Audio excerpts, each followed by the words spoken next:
পারমাণবিক কর্মসূচির পাশাপাশি এবার প্রথাগত সমরাস্ত্রে বড় ধরনের প্রযুক্তিগত বিপ্লব ঘটিয়েছে উত্তর কোরিয়া।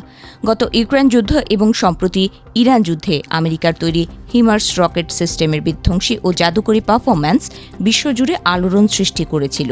সেই যুদ্ধকালীন সাফল্য থেকে অনুপ্রাণিত হয়ে এবার অবিকল হিমার্সের আদলে তৈরি একটি অত্যাধুনিক modular multiple launch rocket system পরীক্ষা করেছে উত্তর কোরিয়া।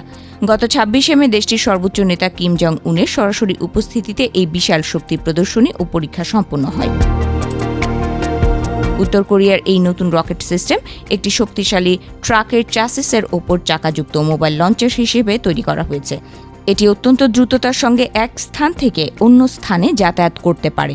এছাড়া নিখুঁত আঘাত হেনে নিমেষেই শত্রুর চোখ ফাঁকি দিয়ে লুকিয়ে পড়ার সক্ষমতা রাখে, যা হুবহু মার্কিন হিমার্স সিস্টেমের মতো। উত্তর কোরিয়া দীর্ঘদিন ধরে দক্ষিণ কোরিয়ার সীমান্তের কাছাকাছি বিপুল পরিমাণ ২৪০ মিলিমিটারের রকেট মোতায়েন করে রেখেছে। এই রকেটের আওতার মধ্যে সিউলের বিশাল মেগাসিটি অবস্থিত।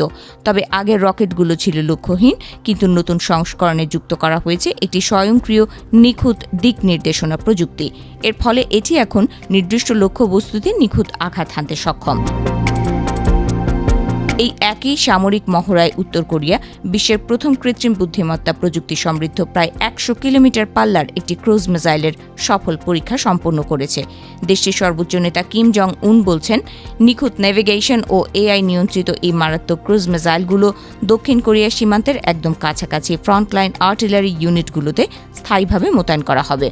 সীমান্তে দক্ষিণ কোরিয়া ও আমেরিকার ওপর চাপ বাড়াতে এ বছরে ৬০ কিলোমিটারেরও বেশি দূরত্বের লক্ষ্যবস্তুতে আঘাত হানতে সক্ষম সম্পূর্ণ নতুন একটি স্বয়ংক্রিয় কামানও মোতায়েন করার ঘোষণা দিয়েছে উত্তর কোরিয়া। প্রতিরক্ষা বিশ্লেষকদের মতে উত্তর কোরিয়ার এই নতুন সামরিক পদক্ষেপটি সিউল এবং ওয়াশিংটনের জন্য এক গভীর উদ্বেগের কারণ হয়ে দাঁড়িয়েছে। উত্তর কোরিয়া এখন কেবল পারমাণবিক ব্ল্যাকমেইলের ওপর নির্ভর না করে প্রথাগত সমরাস্ত্রের কৃত্রিম বুদ্ধিমত্তা এবং নিখুঁত গাইডেড প্রযুক্তি সংযোজন ঘটাচ্ছে। বিষয়টি এশীয় অঞ্চলে আমেরিকার আধিপত্য চরম ঝুঁকির মুখে ফেলতে পারে।